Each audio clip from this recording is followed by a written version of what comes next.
All right. Hey, everyone, and welcome back to the Beautifully Rooted podcast. I have a guest here with me today, Taylor Mitchell. Hi, Taylor. Hello. Thank you so much for being on with us. So, Taylor and I actually connected. I don't tell people this a lot because I really like to focus on my coaching and have that be my main point of contact. But I actually, just for fun, have a little side business with a clothing boutique. And Taylor and I connected on Instagram because she also has her own clothing line and she is an advocate for Black Lives Matter and just bringing attention and awareness to a lot of the issues that are going on right now in our country. And I thought it would be a great opportunity to invite Taylor on and just talk a little bit more about how we can help support the cause and the mission and just have one of those really important conversations that we need to have. So thank you so much for being here, Taylor. Can you start by just telling us a little bit more about what your journey has been and how you ended up at this place of advocacy? Yeah, absolutely. I've always been a really empathetic person. And so starting out from elementary school, I was always that kid that was giving away my lunch if someone needed it. I was being a friend to kids who were being made fun of. And so that's always kind of been my MO. And so as I grew up, I took that with me. And in high school, I did an internship with a family law office. And so they dealt a lot with family matters, divorce, custody battles, and things. And it really opened my eyes to what's going on behind the scenes in people's families and people's lives and things that you don't necessarily think about. And I was interested in going into law, but I wasn't sure. I knew I didn't really want to do family law per se, but I wasn't sure what kind of law I wanted to do. And on top of that, I was just really anxious about going to law school and really pursuing that. And so I was like, to me, going to law school was the not safe choice. And so I was like, so I was just like, oh, I'm going to do something else. I'm going to do something else. And I was like, I'm going to find a different way to help people. So I went to college. I got my bachelor's degree, I got my master's degree. And after I finished school, I was like, just really feeling like there's something more that I need to be doing. There's something else that is really calling me. And, I was still finding different ways to help people. But earlier this year, I went and saw the movie Just Mercy. And I had read about the movie and, heard some things about it, but I was not fully prepared for what that movie was. And so as I was watching the movie and, the plot was unfolding and just realizing that this is based on true events, real life, and it really affected me. And I was crying in the movie because I was just so deeply moved by someone taking the time to help someone else who needed help, someone who other people had thrown away, and the person themselves had just given up all hope on any type of justice being served. And from after I finished that movie, that was really my point where I was like, I can't play the safe thing anymore. I need to actually do something and do the thing that I've been really wanting to do. And so from that point forward, I started my clothing line and to raise awareness for Black Lives Matter and social justice and issues of that nature. And then I just started educating myself, looking into law schools, looking to study for the LSAT, and just kind of getting my mind and things prepared for that next step and looking at, what kinds of law I can do, where would I best be served, and then just looking at initiatives and other centers that support people who are less fortunate, people who are underserved, people who need help, and the people who most people would look aside or throw away. I was looking into those organizations and seeing, okay, how can I insert myself in those organizations? What's my part to play? And that's really been, my path to getting to where I am right now. Awesome. Yeah, and I think that's one of the biggest things that drew me to you is because there's so much information out there right now and so many conversations that are being had. And to be perfectly honest with you, some of them can be kind of confusing because you Mhm. see things where people say like, you know, all lives matter. And then there are things Mhm. that conflicted that say, we're not focused on that. We're focused on Black lives. And it just Yeah. seems like there's so much. And at the end of the day, your message has remained consistent that it's Mhm. all about love and kindness and respect. And Yes. I think, and I agree with that. And I think that at the end of the day, as long as we can treat other people with just basic human decency, Yes. then we're gonna have a better world. And so Mhm. that's kind of the conversation that I want to have with people, and I feel like you're on board with that. um, Mhm. Another thing that I've really enjoyed about following you is you're sharing such valuable information. And one thing that knocked my socks off, just recently you shared a post about interracial relationships becoming Mhm. legalized. And I was surprised to know that 19, was it 67, Yeah. is when that was just yesterday. Yeah, it's really not that long ago when you think No. about it. That's where some of these things are so mind-blowing because it seems like in the world we're living in now, like things have always been the way that they are, but they haven't. And there are people who are in their 60s and 70s who were living in the time when interracial marriage wasn't legal, when civil rights, before, we passed civil rights acts and things like that. So we've come very far, but the time period hasn't really been that long when you really look at it. Right, exactly. So can you talk to us a little bit about white privilege? Do you think it's a thing? And if it is a thing, what is it? Yeah, so white privilege, I definitely think that it is a thing. It's something that's been studied, well before in the last 2 or 3 weeks, George Floyd's killing really sparked the resurgence of the Black Lives Matter movement. But white privilege has been a thing that has been discussed well before civil rights. And so what white privilege is it is privilege that is given to you based on the color of your skin, and it's just solely based on the color of your skin. And when you think about how the United States was founded on white privilege. So it was founded by a bunch of white men, and then as our society moved forward, people of color, women, any other minorities were not included in, making of laws or society. People of color were seen as less than. And so if you had white skin, that gave you access to banks and jobs, and you could have a family, buy a house. You could be a participant in society. You could vote. All of these different things that were afforded to people simply because of the color of their skin. And so if you were a person of color, again, just based on the color of your skin, you were not allowed to participate in society. There were so many things that you weren't allowed to be a part of. And then moving forward, you think about the Constitution. The Constitution wasn't written for all people. The Constitution was written for white people originally. Because even after the Constitution, Black people, people of color, were still not allowed to be a part of society. The only part that we were allowed to be in was when we had slavery, or when, if you were a nanny, or, you were serving white people. That's how that was Black people's place in society.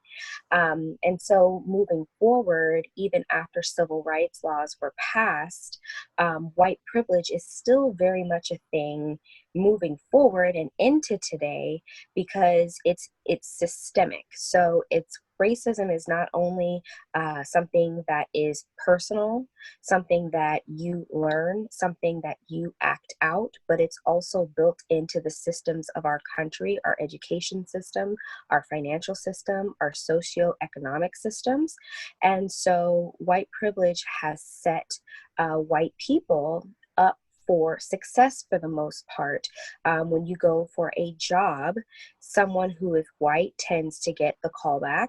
You don't get questions about your name. You walk into the interview, you get respect.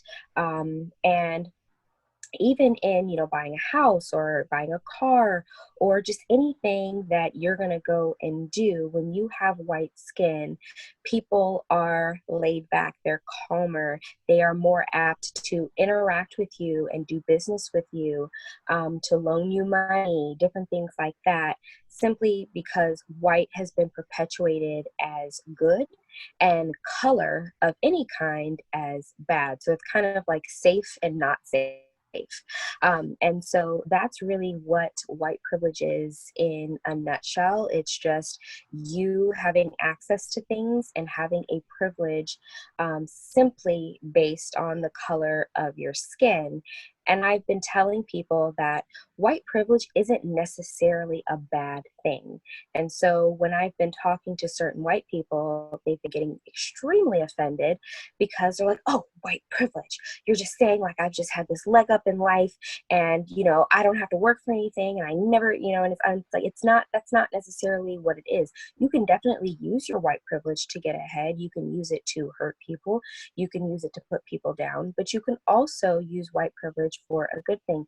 If you know that you have certain access or certain privileges that are afforded to you, you can use that to help people of color. You can use that to help someone else. So I really, in the conversations that I'm having, I want people to switch from such an offensive position when white privilege is being discussed and accept that, white privilege, it's definitely been since the inception of our country. White privilege was pushed forward through slavery. You got to figure white people were not enslaved, right? White people did not do the work. They got other people to do the work for them.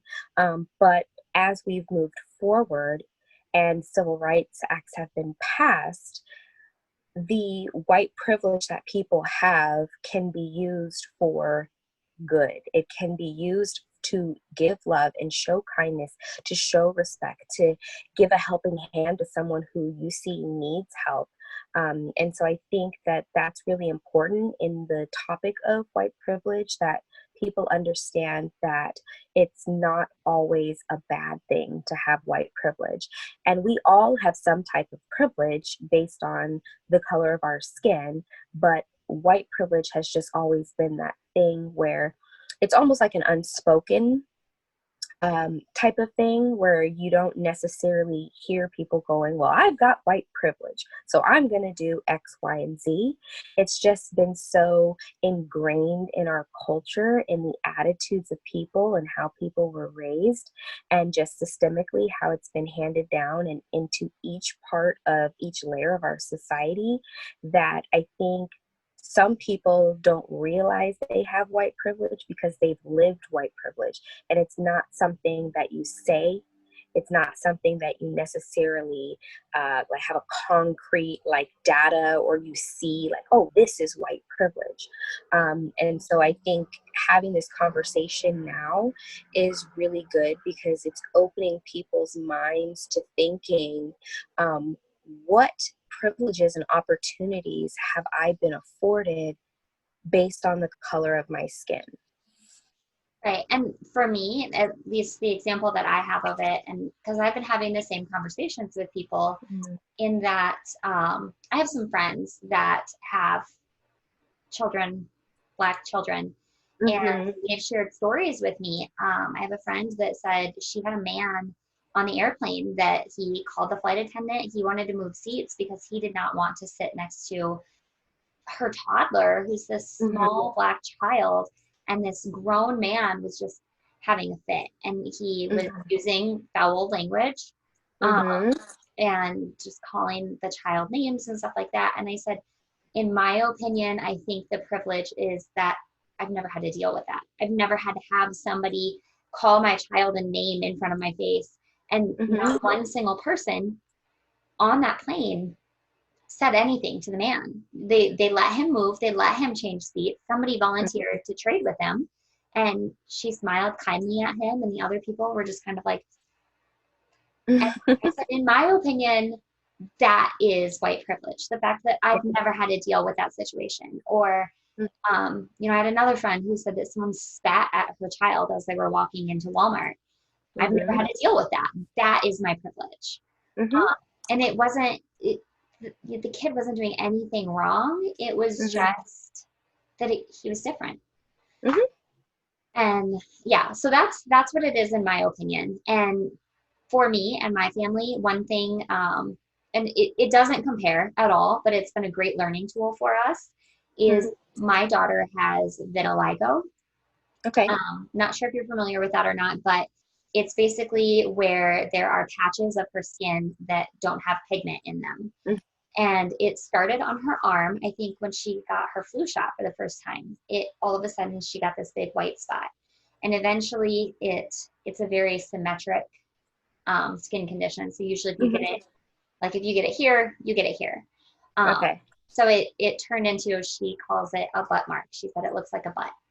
Mm-hmm. But it turned out to be a really good learning opportunity for her and for my family, because I was able to have that conversation with her. Like, okay, look, God made your skin a little bit different, and Mm-hmm. he made you special. And you wouldn't want someone to tease you because you have your butt mark, or she has two little spots up here and then her back is pretty bad.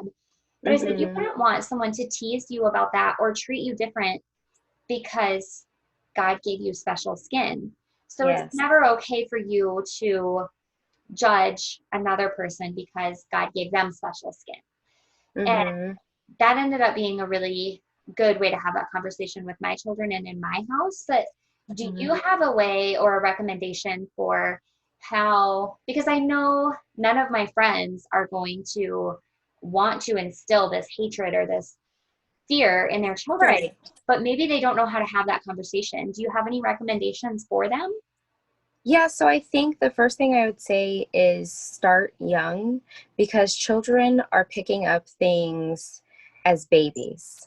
And so they start to learn habits and behavior and what's acceptable long before they even begin to talk. So I think, when you have children, and especially if they're small, start them out by having the conversation of, there are going to be people that we see that look different than us, but that's okay. We love people. We're nice to people. We're friends with everybody, right? And getting children's books. There are actually a lot more children's books out that deal with interracial friendships and those type of relationships. And so I think integrating coloring books that aren't just white characters or white people, encouraging your children to use different crayons and different colors, color people of different skin tones, getting children's books that address that. And then, of course, as they go to school, they're going to see, different kinds of people. And I think that if you kind of start that work on the front end by having those small conversations, child appropriate, giving them coloring books, reading children's books with them, getting them dolls that are multicultural, getting them a white doll, getting them a black doll, getting them an Asian doll, and just kind of getting them used to seeing color. And something that I think is really, really important is color. Right now, what it is it's almost a taboo thing. Color is like a bad word. And what my hope is that what we can get to is people appreciate color. People appreciate people of different ethnicities and backgrounds where color matters, but not for the wrong reason. Right now, color matters because it's a thing of, well, I'm this and you're that. It's a difference, it's a divide. And what we want to teach our kids is that there are going to be different kinds of people, different colors of people, people who have different hair, all different kinds of things. But that's what makes them special. That's what makes them unique. And, we should want to explore and understand different people and where they come from. And I think, like I said, if you integrate those kinds of things when your children are small, as they grow up, they'll become more tolerant, and not only tolerant, but they'll be curious of other people and other cultures, and they'll think of color as a cool thing. They'll think of color as something that, wow, this is what makes this person special and unique.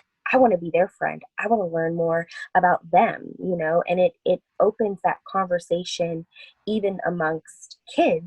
And as you get older, and you get into, you know, middle school and high school and you get into adulthood, you're able to take those characteristics that you've learned and you're able to see people through a different lens, as opposed to seeing people as, well, this person's white and this person's black and this person's Asian or whatever, and then saying, well, these are my preconceived notions about what these different types of people are. If you've been taking the time to develop friendships with people of different cultures, then it leaves less room for you to have negativity and your own preconceived negative notions about who people are, and, you know, what type of person they are and what kind of background or culture they come from, because you already know them. You know what they're about, you know their character, and you know that their color and their background is just something additional that makes them a special person. Right. And I definitely agree. And I've seen and experienced what you're talking about with the taboo.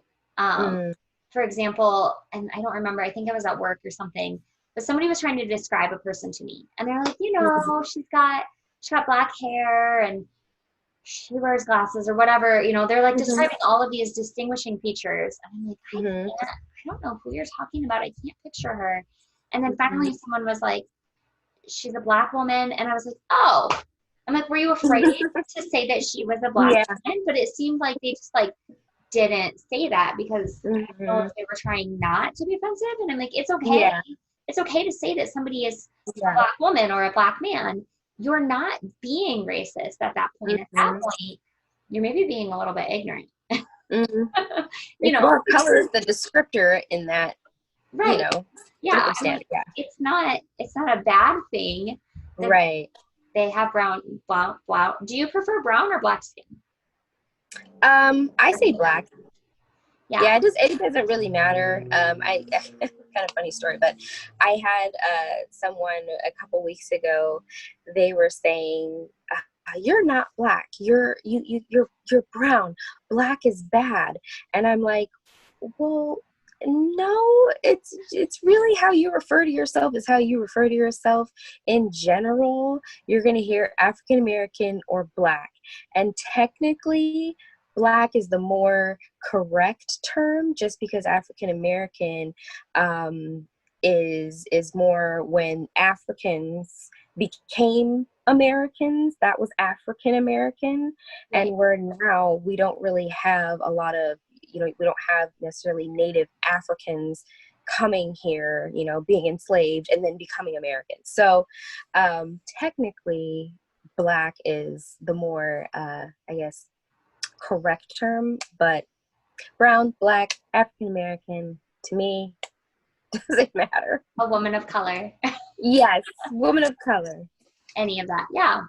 So to me, it seems like, and correct me if I'm wrong, but it seems like a lot of it becomes a judgment issue.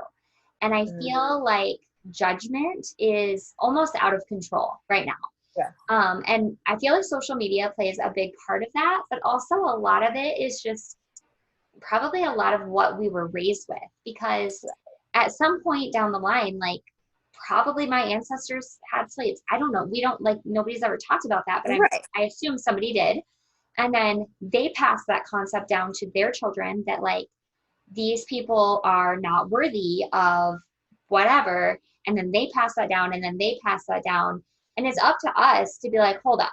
Like they're still humans. They're still Mm, people and they have a heart and a brain and a soul. And it's no different than mine. It's right. covered in black skin versus white skin versus tan or whatever. And then also along with that is um, people in same-sex relationships or maybe some of that stuff that we don't necessarily Mm-hmm. instinctively intuitively understand. Yeah. But what I've noticed with judgment, because we all do it and we're all guilty, Mm-hmm. Yeah, absolutely. you almost get this like hit of what am I trying to say, like it makes me feel good to judge someone else. Mhm. So off of the subject of race, I was in Target one day and this child threw himself down on the ground and was having just an absolute tantrum, kicking, screaming, throwing stuff. And his mom came over and she starts screaming at him in the middle of Target. Was like, "What are you doing? Knock it Mhm. off! Get up!" I was like, totally not how I would have dealt with it. You know, I would have been, Mhm. I would have tried to be more calm. I would have tried to be like, "Get up, knock it off. I'm so Mhm. sorry," you know, but she didn't care. She wasn't sorry. She was like, and it made me feel better as a mom to judge her and be like, Mm. "Girl, you didn't do I that." would handle that differently. Yeah. Mhm.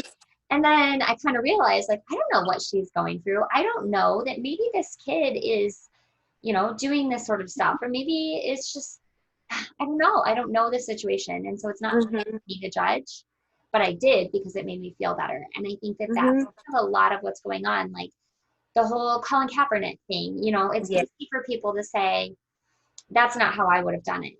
But at Right. the same time, and that makes them feel better. But at the same time, it's like, well, then how do you do it? Mhm. Tell me, because Yeah. some That's people have definitely something interesting.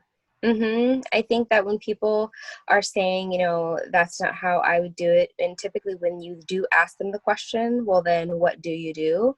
Typically, what you're going to hear is, well, I don't know.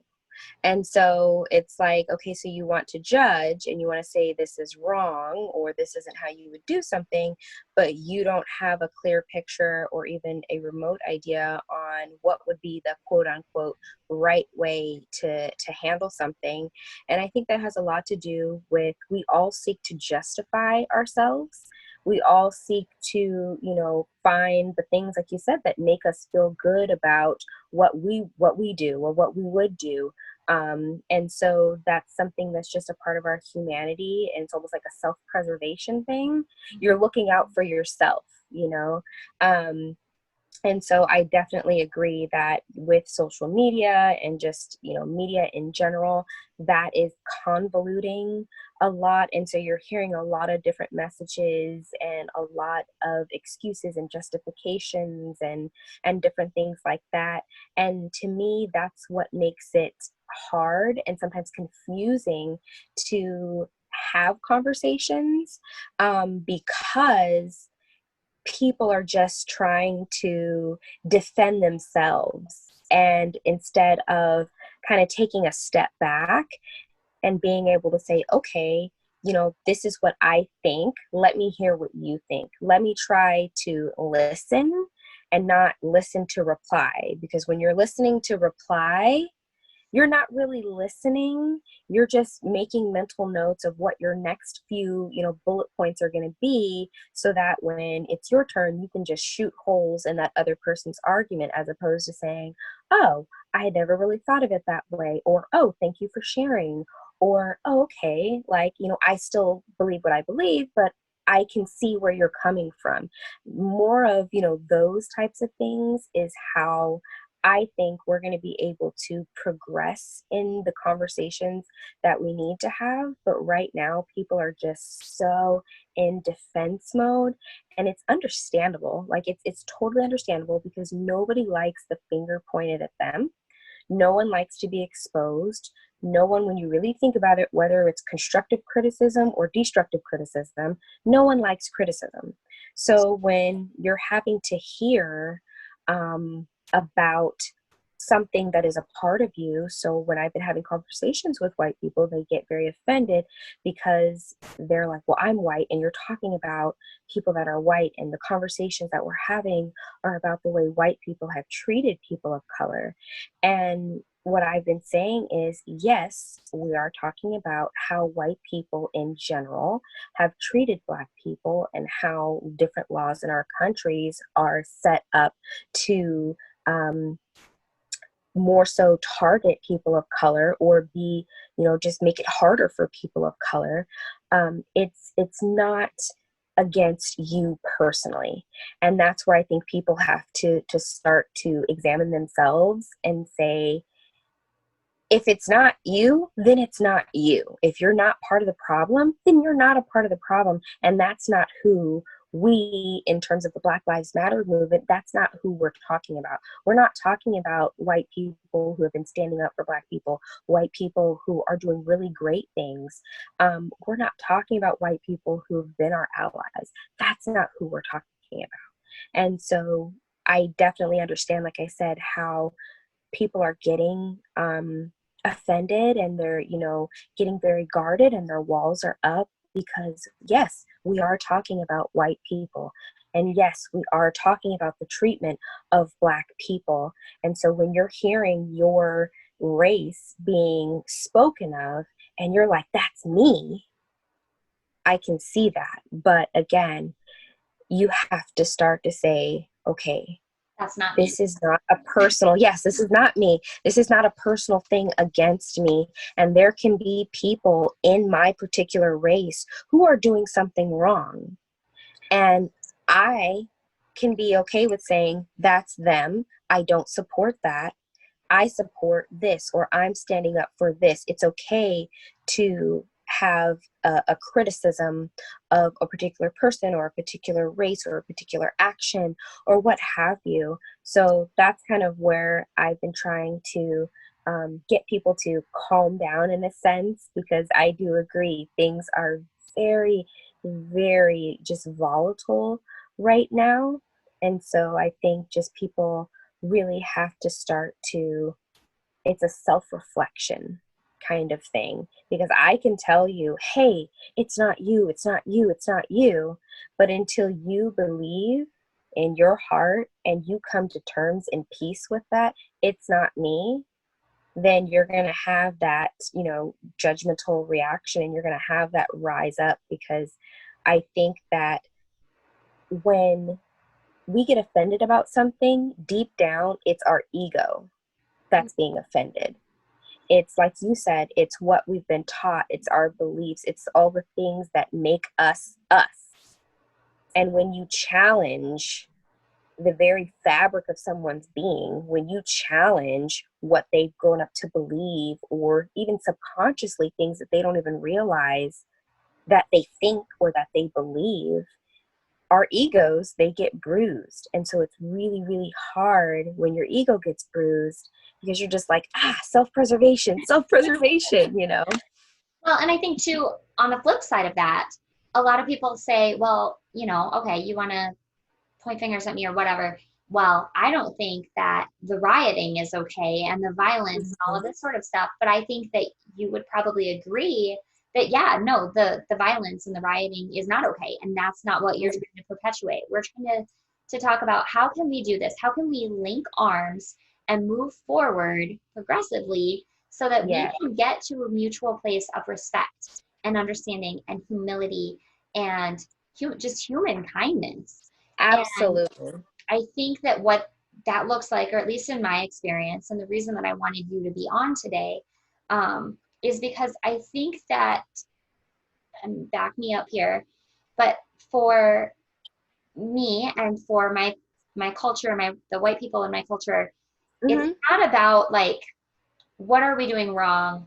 What are we doing? What are you doing wrong? It's more about, how can we move forward? How can we love each other? And that's having the conversations with our children and with our family members, but then also having the conversations with people when they're saying things out of fear or ignorance or whatever, and just saying like, you know what, I get it. Like I've heard stories from my friends about people spitting on their children, and that's not okay. And so let's have that conversation. What do we do when we see those things? Do we sit quietly and smile kindly as a man gets moved, or do we say like, hey dude, not okay, Not okay, yeah. I mean, in my opinion, that man should have gotten like booed off of the plane and then blasted on social media or something. But like, nobody did anything. And I'm like, why? And that's what, honestly, that's what perpetuates bad behavior, is when you don't correct it. And you see that with children, right? If you don't correct your child's behavior, they're going to continue to do that thing. And then it sends the message to them that what I'm doing is right.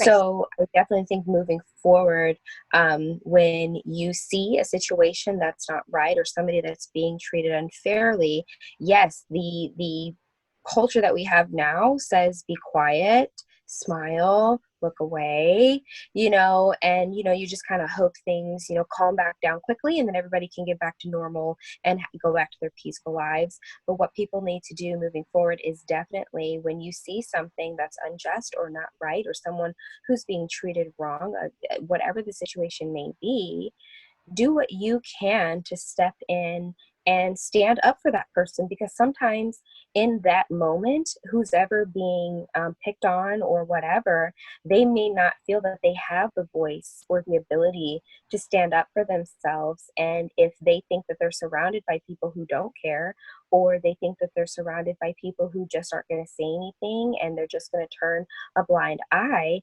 then sometimes that is demoralizing to a person, and they're probably in that situation already embarrassed by whatever is going on. So if we as people can rally behind that person and whatever's happening and saying, yeah, like, hey, that's not okay, or hey, don't do that. When we stand up and we say something to people, when we correct behavior, it may not correct that person right away, but one, it sends a message to that person that their behavior was not acceptable. It's not going to be tolerated.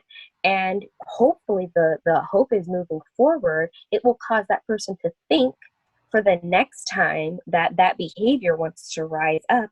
And maybe they'll think, or if they know, hey, if I start to say something crazy, there's going to be people that are going to stand up and they're going to confront me. Because if you don't confront people, then people are just like, oh, it's fine. And then that person will go on Right. another flight and find another person, and they'll do, that same behavior until we as a society step up and say, hey, let's watch out for each other. Let's protect each other. Let's help that single mom, or, that girl or that boy or that whoever it is. Let's stand up for that person and show them that we care about them, that we're behind them, that I may not know you, but I still care about you as a human being. Right. Because I think too, like you said, they're already embarrassed, but maybe there's even a little bit of a fear situation going on there where they're like, this person is spitting at my child or Yeah. having a fit on the plane. And if I single-handedly try to call them out, and all the rest of these people on this plane are just going to sit there and play on their phone, Mhm. wide eyes, pretending like they don't know what's going on, and this Mhm. situation escalates, I could be in real trouble. Whereas if Right. we stand up and we say, no, no, no, no, no, this is not okay, then Mhm. they're gonna feel a little bit more secure, like being like, you know what, no, this isn't okay. Um, Mhm. because we just need to make them feel safe. But I think at the end of Right. the day, my message has been and will always be, none of any of the opinions or any of it matters. We just have to move forward from a place of Mhm. love. Because it doesn't matter what color your skin is, it doesn't matter what your love life looks like, it doesn't matter. I Mhm. mean, as long as morally and ethically you're doing what's right at the end of the day, Yeah. then we can move forward and we can be better and we can do better and we can be happier. And just think of what the world would be like if we could all just be like, I'm okay with your decisions and your skin color Yeah. and your whatever, and I love you and I Mhm. respect you as my brother or my sister, the way that God wants us to be. Right. I agree with that. I think that, um, kind of going back to when you were talking about, what's acceptable and what's not, just I've been having some conversations, about the Black Lives Matter movement, and, how do we move forward, and, what do we do? And I'm telling people that, not everything that you're seeing out there, especially in social media, on the news, and different things like that, you definitely have to weed through a lot, because the original message of the movement gets lost. Because I kind of give the example of, there's extremes on either side of almost anything. Okay? And so kind of right now, what you see is the extremes of, like you said, the rioting and the looting and different things like that. And the Black Lives Matter movement in no way is meant to perpetuate rioting or looting or loss of human life or anything like that. It's about that wanting that decency and that respect, being treated with dignity, that kindness, that love. That's what the Black Lives Matter movement is really trying to perpetuate. And so you as the person, as you're, because you can't escape the news and you can't escape, people saying things, but you have to really do your best to weed through kind of the crazy and, kind of remember what it is that we're all really trying to do. And so that's really how I feel we can move forward as well, is if we focus on kind of a lot of the negatives that have been going on, then to me that distracts from the real purpose. If we're all just focused on the looting and the rioting and this is wrong and that's wrong and this is bad and that's bad, when we can start to kind of take those things and focus on the positive and not lose sight of what are we actually trying to accomplish? What are we actually trying to do? What are the conversations that really need to be had? When we shift focus to that direction, I think that that will help us as people be able to say, okay, here are the policies that need to change, or here are the laws we need to look at. Here are the conversations we need to have. Here's some reform in our, economic system, our, political system, our social justice systems, all these different things. They're all gonna, I should say, the progress of the change is not going to take place unless we each take that first little step and then keep taking a step after that and taking a step after that and taking a step after that. And people have to remember that the Black Lives Matter movement and what we're really trying to do is not necessarily, it's not a thing where, oh, this is going to end on this specific date, right? Because we should all know from any kind of history, change never happens quickly, typically, right?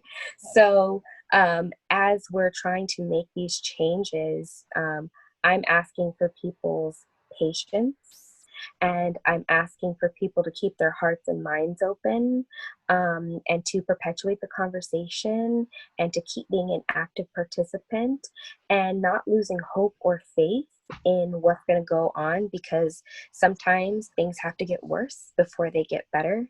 And in terms of what we're trying to do in how we treat people, it's, like I said, not only a personal thing that's ingrained within people in your subconscious and your conscious self, but it's also systematically. So we have to break down so many different layers. And to me, the most important part of that is changing people's hearts. And that's, how we do that is, again, having the conversation, starting our kids when they're young, being open, having an open heart, having an open mind, being willing to say, okay, yes, I was wrong, or I hear you, I see you, thank you for sharing, like, okay, this is a lot for me right now, can we talk about this another time, or can let me digest this piece, you know what I'm saying? Having that empathy for people, and having that patience for people, I think is going to be so key. Right. And even a conversation I had recently, and I would like, I don't know. I don't know if it's relevant or not, but someone had said to me it didn't matter, like, if it was Joe Montana and a white man kneeling for the Mhm, flag, I would have been mhm, upset by it, because it's not about, for me, it's not about race. It was about disrespecting the flag and the military and mhm. all of that stuff. And that was when I then had that conversation, like, okay, but he's trying to call attention peacefully to Yeah. cause that's on his heart. And so what should he have done? And, Mhm, then we have that conversation, like, okay, well, maybe he could have knelt for a prayer in the end zone after he makes a touchdown or whatever. And I'm like, mhm, okay, cool. Yeah, like, that's fair. I'll give you that. He, mhm. he could have done that. He Yeah. didn't.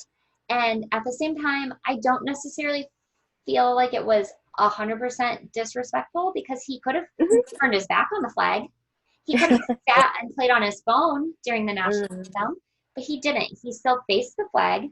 He Mm-hmm. still moved his body to show respect towards the Mm-hmm. flag. But he just is taking a stance to say, like, hold up, guys, wait a minute. There's a bigger conversation that we need to have about this country. And Mm-hmm. this is where it starts. Yes. That's where I think, with the flag, something that I have been like researching recently is the concept of white fragility. So white fragility is really it's your inner ego, and it's again what I was talking about in terms of when your ego is bruised. And so when your ego is bruised, you try to detract from what's really going on, whether you realize it or not. So when people talk about Colin Kaepernick and the flag, and it has nothing, him taking a knee has nothing to do with disrespecting the flag. um, Him taking a knee is because he was protesting police brutality, and that goes on under the guise of our flag. It goes on under the guise of the United States of America. And so he was using his platform to say, hey, yes, United States, great. We have a lot of good things going on, but we have this issue of police brutality that's also happening under the guise of our flag and one nation under God, and indivisible and liberty for all and all of that. But then it's like when you take that apart, that's not really happening for all. And so that's the purpose of the kneeling. And so when people, when they feel their egos being bruised, when they feel like, you know, they don't like what's going on, they try to find something to make it about when it's not really about that. So then you distract from, because you have all of these people saying, well, it's disrespectful to the flag. It's disrespectful to the flag. But the thing is, the flag is a symbol of our country. The flag is a symbol of our country. And our country stands for all of these different ideals and freedoms. And if there is something wrong happening in our country with all of the ideals and freedoms that we have, then honestly, taking a knee, it has nothing to do with disrespecting the flag. And again, he could have done it a million different ways, right? I mean, anything is possible. He could have done anything, but I think that regardless of any way he would have done it, people still would have been offended. Right. Yeah, I agree. I agree 100%. So we're running out of time here. I feel like we could talk all day. Yeah. Is there anything else that you think is important that you want to add or share before we go?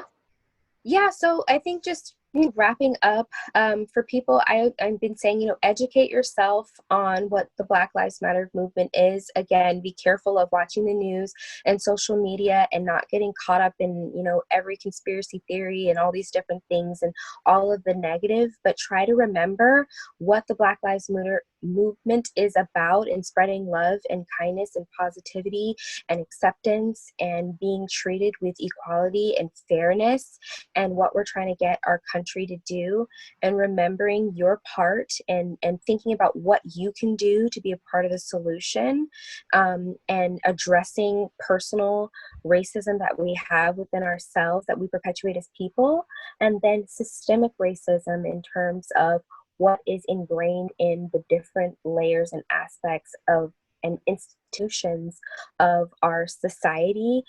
Definitely, I would read, books about, racism and racial inequality and just social justice. If you haven't seen the movie Just Mercy, I definitely recommend you watch it. And I think too, with your kids, watch historical movies as well, like Roots or The Color Purple. Those are movies that really address, slavery and just the plight of Black people in America. So just kind of, be a well-rounded person in terms of this issue. And, don't be afraid to take that first step for change. It's going to be hard. People may not support you. You may feel alone, but in the grand scheme of things, each one of us taking that first step and helping our fellow person, that's what's going to help us be a better world. That's what's going to help us all be better people. So if we can just remember that no matter how hard it gets, it's worth it with what we're trying to accomplish. Right. And two, I think it's important too that don't jump on the bandwagon just because it's trendy. Um, Yes. it has to actually mean something to you, Yes. and you have to actually want that change. And Mm-hmm. again, and the reason why I wanted you on here is because it's for you and for me, it's about love, it's about kindness, it's about Mm-hmm. respect, equality. Yeah. It's not about one person is better than another or whatever. It's just about like how can we move forward peacefully. Mm-hmm. Treat everybody the same, and it's kind of really living up to what our national anthem says, one nation under God, indivisible for all, right? We're trying to actually get to that all. And I'll say this last thing, that in terms of all lives matter, yes, all lives do matter, right? But the whole thing with Black Lives Matter is we're trying to get to a place in our country where all lives do matter. And until all lives matter, then it's really hard to say all lives matter, because all lives don't matter right now. So just thinking about, again, what your role is, and thinking about and remembering that we're trying to get to all lives matter. That's what we're trying so hard and so desperately, to get to. And each of us, if we educate ourselves and if we open our hearts and minds and just think about things differently and begin to take action, that's how we're going to be able to move forward. And I think that, I'm really hopeful for the future, and the changes that we're seeking may not happen this year, next year, the next 10 years, the next 50 years, but eventually we'll get there. And each of us have to carry the torch and, go towards the finish line. Yes. So a couple things. I am going to be sharing Taylor's clothing line on my website. It's thegifthorseboutique.com. And there will be a link under causes. We're not up yet, but we will be soon. And so if you want to check out her merchandise, you can certainly do that. And then Taylor, can you tell people how and where to find you otherwise? Yeah, so you can find me on Instagram. I am stylish and fabulous. And the link in my bio, if you go there, it'll have the link to my Etsy shop, which is my clothing line, Tailor Made Things Co. So yeah, you can find me on Instagram, and you can find me on Etsy, again, Tailor Made Things Co. And I'm always open for DMs and conversations. And if you need anything, reach out, and I'm here. Yes, and that's where I found you first, was on Instagram. I definitely recommend Mm-hmm. following her page. One thing I really love about her page is that she shares this sort of stuff. Like I said the other day, she had the information about, what was it, June 12th, I think, was Juneteenth. the first day that interracial marriages became Oh, yeah. legal. Mm-hmm. And so Yeah, she June 12th. shares that sort of information just to help educate. But then also I've seen posts where you've said, like, somebody brought this to my attention and I'm researching it. And so you do Mm-hmm. your due diligence to look into things before you just emotionally or reactively post about it. It seems Yeah. like you really research, educate yourself, and then share. Yeah. Definitely be sure to check her out on Instagram. And Taylor, thank you so much for coming on and being here with us today. Yeah, have a great day. Thank you. It's been my pleasure.